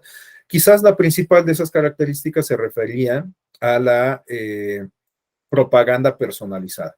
Es decir, que pues no es que aparecieran, bueno, que la propaganda que emanaba de los órganos de gobierno no tenía en muchas ocasiones fines institucionales, sino más bien fines personales. Y por eso era muy común ver en espectaculares, en anuncios de radio y televisión, pues aparecer gobernadores, diputados, senadores, etcétera, pues presentándose ante la ciudadanía para difundir algún mensaje. En muchas ocasiones estos mensajes estaban vinculados con el resultado de sus gestiones en el marco de los informes que rendían de forma periódica. Esto es algo que se sigue dando, pero ahora con reglas precisas al respecto. Pero antes pues no había reglas, de tal suerte que pues en junio daba lo mismo que fuera junio o diciembre, podíamos ver al gobernador, a la gobernadora en nuestro estado apareciendo en televisión, brindando algún mensaje X, ¿no? Sobre la inauguración de alguna obra, sobre la adopción de una política pública en especial, en fin, o sea, era muy común este fenómeno. Pero bueno, pues esto era justamente por la ausencia de normas para regular la propaganda institucional. También teníamos mecanismos de fiscalización, pero no tan eficaces como los que tenemos en la actualidad. Todo el andamiaje institucional, jurídico y constitucional, de alguna forma, sobre fiscalización de recursos en materia político-electoral, pues ha venido perfeccionando a lo largo de las últimas décadas.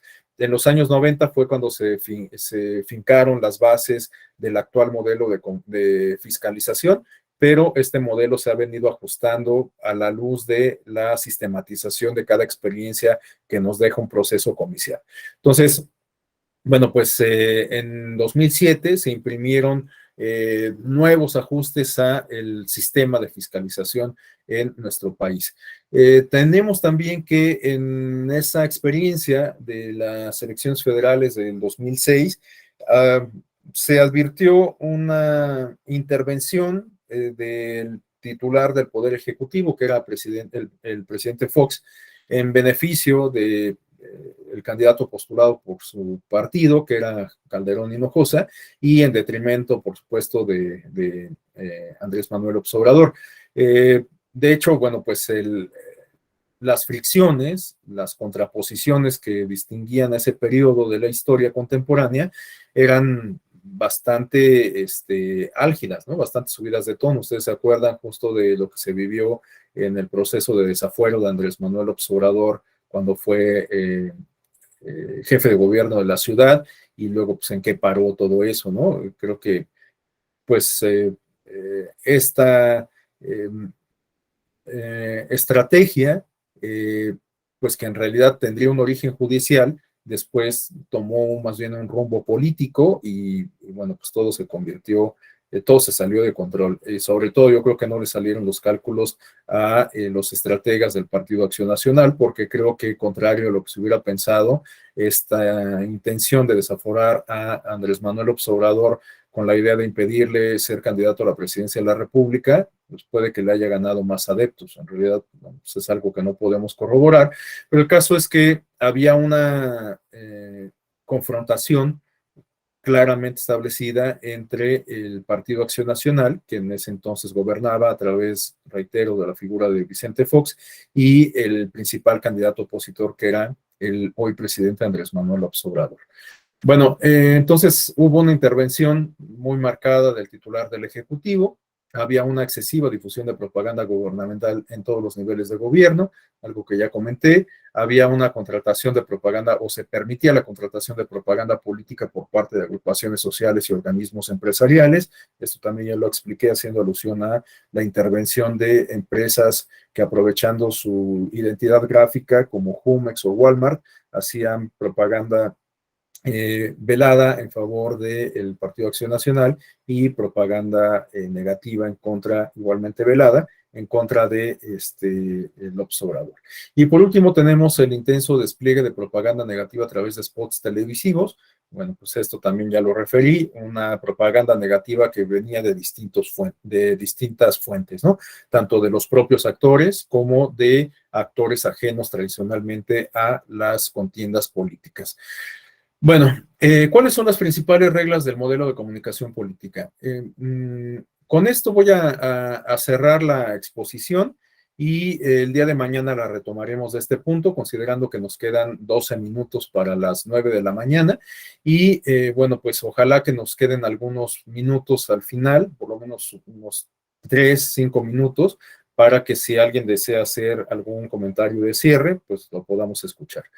Bueno, las principales reglas del modelo de comunicación política actual. Ya había yo adelantado que nuestro modelo de comunicación está integrado por un conjunto de reglas sumamente intrincadas, es un modelo sumamente robusto. Hay quien considera que el modelo de comunicación política no existe porque no hay una referencia a este en la Constitución y porque en realidad no estamos hablando de una uniformidad en la manera en que funciona la comunicación política en nuestro país. Pero yo considero que es una categoría académica que por lo tanto pues está dotada de un contenido que nos ayuda a entender justamente las reglas del modelo o que se refieren a las reglas del modelo o a las reglas que aplican a la comunicación política y que se refiere también a las dinámicas que se establecen a partir de esas reglas, que se refieren también a los fenómenos que se dan a partir de esas reglas, etcétera. O sea, me parece que es ponerse un poco exigentes con esta delimitación conceptual del modelo. Pero bueno, esa es una discusión aparte. El caso es que de manera general se ha dado por llamar modelo de comunicación política a esto que he referido, los fenómenos, las dinámicas, las reglas, etcétera. Bueno, ¿cuáles son las principales características de este conjunto de cosas? Bueno, en primer lugar, tenemos el conjunto de reglas que, entre otras cuestiones, aplican para la radio y la televisión, los medios tradicionales. Hay reglas muy específicas que se fincaron con la reforma del 2007, por ejemplo, esta que se refiere a que no se pueden contratar espacios en radio y televisión, que únicamente los actores políticos, sean candidatos o partidos, pueden acceder a estos medios a través de tiempos oficiales que son administrados en exclusiva por el Instituto Federal Electoral en ese entonces, en 2007, ¿no? De tal suerte que si alguien tenía un acceso indebido o contrataba espacios en radio y televisión, pues esto a todas luces trastocaba la normativa y podía ser objeto de una sanción y además tener otras implicaciones. Como lo vamos a ver más adelante, la reforma del 2014 aderezó esta arista en el sentido de que ahora la violación a esta regla, es decir, quien contrate o adquiera espacios en radio y televisión, eventualmente no solamente se va a hacer acreedor a una sanción, sino que puede provocar que la autoridad jurisdiccional, los tribunales electorales, decreten la nulidad de una elección. Entonces, ahora la compra o adquisición de espacios en radio y televisión es considerada una causal de nulidad de la elección. Pero esto, les digo, fue hasta el 2014, en donde se aderezó esta regla, ¿no? Con la causal de nulidad. Bueno, un segundo elemento se refiere a la propaganda gubernamental. A partir de la reforma de 2007 se establecieron reglas muy precisas para la difusión de propaganda gubernamental. Como lo comentábamos, se incorporó a nuestra Constitución el artículo 134, que establece un principio de imparcialidad para todos los funcionarios públicos de distinto orden. Se establecieron reglas que, entre otras cuestiones, prohíben la propaganda personalizada. Se establecieron reglas para el uso de recursos públicos, por lo tanto, cualquier recurso público que tenga bajo su resguardo y bajo su responsabilidad y que corresponda ejercer a los distintos funcionarios que integran el aparato estatal, bueno, estos recursos definitivamente no pueden ser utilizados con fines electorales. Entonces, se establecieron reglas muy precisas para la propaganda gubernamental, entre otras cuestiones. Se estableció una prohibición con rango constitucional para la propaganda personalizada. Se establecieron reglas para regular los actos anticipados de campaña o precampaña. No es que antes no las hubiera igualmente, pero se robusteció el andamiaje de reglas para la propaganda, para la propaganda y los actos anticipados de campaña o precampaña. Se establecieron reglas por lo que hace a la calumnia electoral. De hecho, esta reforma del año 2007 estableció restricciones al ejercicio de la libertad de expresión, como lo vamos a ver mañana, en el sentido de que desde la Constitución se establecieron algunos supuestos que pudiésemos interpretar justo como límites a la libertad de expresión. Las personas están constreñidas a evitar proferir mensajes que calumnien a las personas, que denosten a las instituciones electorales, etcétera. Pero bueno, mañana vamos a referirnos en específico a este contenido en la Constitución y en las leyes que se refieren a límites a la libertad de expresión en materia electoral. Y los últimos dos aspectos se refieren a el uso a la limitación, o mejor dicho, a la prohibición de utilizar recursos públicos con fines electorales, lo que ya había comentado, y el uso indebido de la pauta de radio y televisión. Bueno, como sabemos, la autoridad electoral, en específico la ahora Autoridad Nacional, que tiene su antecedente en el Instituto Federal Electoral, es la encargada de pautar los mensajes en radio y televisión de los partidos políticos y candidatos en el marco de los procesos electorales, para el caso de los candidatos, en el caso de los partidos, pues tanto en procesos electorales como en periodos ordinarios. Bueno, la autoridad electoral pauta los mensajes, es decir, que integra una sábana, un listado de mensajes de los partidos políticos que tienen que ser necesariamente transmitidos por los concesionarios de radio y televisión. Evidentemente, si alguien no, una radiodifusora, un canal de televisión, una estación de radio, no transmite los mensajes que le fueron señalados en la pauta por el Instituto Nacional Electoral, bueno, se puede hacer acreedor a alguna sanción, ¿no? Por no cumplir con la pauta de radio y televisión. Y también, bueno, pues los actores políticos que contratan o acceden de forma indebida a los espacios de radio y televisión, pues a final de cuentas están haciendo un uso indebido de esta pauta porque están teniendo una presencia en estos espacios de radio y televisión de una forma alternativa a los previstos a través de la pauta. Por lo tanto, pues también constituye este tipo de situaciones o este tipo de acciones una infracción a la normativa electoral. Pero bueno, pues como les decía, hasta aquí dejaría yo la exposición para mañana ir desmenuzando cada uno de estos aspectos de los modelos del modelo de comunicación política y vincularlo con el ejercicio del periodismo, ¿no? O de la libertad de expresión a través de la libertad de prensa. Sí, perdón, Fernando, el jueves.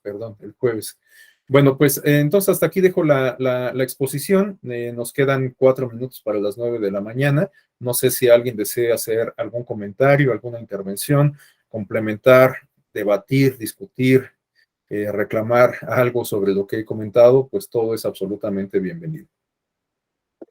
Adelante, Minerva. Me quedé con una duda. Comentaba que en el ejercicio de la libertad de expresión decía que los niños y las niñas debieran tener desde esta edad. La pregunta es, ¿esto no pone en riesgo el desarrollo de la libre personalidad de ese niño o de esa niña? Claro, por eso también hay que poner de hecho en la propia ley, para hablar de la Ley General de Niñas, Niños y Adolescentes en México, se establece que tienen que generarse las condiciones para el ejercicio de la libertad de expresión en atención a las circunstancias particulares de las niñas y los niños, ¿no? Y también por eso yo hacía hincapié en esto de que con todo y que la expresión o el concepto de niñez no sirve para referir a un colectivo social en específico que se distingue por su condición etaria, es decir, por su condición de edad. Bueno, pues me parece un error pensar que esa categoría es uniforme, ¿no? Y que lo mismo es o que podemos considerar iguales a un niño de 4 o 5 años en comparación con un adolescente de 17. Me parece que las condiciones que genere el Estado para el ejercicio de la libertad de expresión de quienes integran este colectivo social tiene que atender justamente las particularidades igualmente vinculadas a su condición de edad. Es decir, un niño que apenas está aprendiendo a sumar o a leer, pues tiene que encontrar una forma de expresarse quizás distinta a la escrita, ¿no? Por eso me parece muy significativo que ahora, por ejemplo, estos ejercicios de participación infantil que implementa el Instituto Nacional Electoral a través de figuras como la consulta, pues tome en consideración justamente estas condiciones etarias, ¿no? Vinculadas con la edad de las niñas y los niños, y que se refieren justo también a su desarrollo emocional, a su grado de madurez, a su capacidad cognitiva, etcétera, y por eso es que la consulta tiene, digamos que, formas de expresarse en razón de segmentos de edad, ¿no? Entonces, los niños más pequeños y las niñas más pequeñas pues se expresan a través de dibujos, a través de ejercicios de relación, en fin, o sea, como que hay una forma distinta de expresarse en comparación, por ejemplo, con los adolescentes o los púberes de 12 y 14 años, ¿no? Entonces, me parece que es sumamente importante que las autoridades del Estado que están obligados a generar condiciones para el ejercicio de la libertad de expresión, tengan en cuenta justamente estos elementos del desarrollo que tienen los distintos, o bueno, las personas que integran el colectivo de niñas. Porque si no, pues sí puede haber se puede generar un despropósito, ¿no? O sea, me refiero a que, por ejemplo, vamos a suponer que las niñas y los niños, como parte de su derecho a la libertad de expresión en la dimensión que se refiere al derecho a obtener información, se considera importante que reciban información sobre educación sexual, ¿no? Pero no se le va a explicar de la misma forma y ni se le van a brindar los mismos contenidos a un niño de 6 años en comparación con un adolescente de 16 que quizás está a punto de iniciar su actividad sexual, ¿no? Entonces, es un mismo tópico, la educación sexual, pero necesariamente tiene que ser abordada de una forma muy distinta en función de estos elementos que estamos comentando. La capacidad cognitiva, el desarrollo emocional, las percepciones, etcétera. O sea, son muchos factores. Entonces, bueno, pues es lo que podría comentar al respecto, Minerva. Muchas gracias. Bueno, no sé si alguien más tenga algún comentario, alguna intervención. Bueno, siendo así, espero que pues estos contenidos sean de utilidad para cubrir las expectativas que ustedes se han fijado con este diplomado y bueno, pues retomaremos los contenidos en esta parte en que nos quedamos el día jueves. Para quienes tengan oportunidad de disfrutar estas festividades de mañana y pasado mañana, pues que sean muy celebradas, que les sean muy, bueno, que las disfruten mucho, pues, y nos veremos entonces el próximo jueves a las 7 de la mañana. Muchísimas gracias, que tengan una excelente semana. Igualmente. Gracias.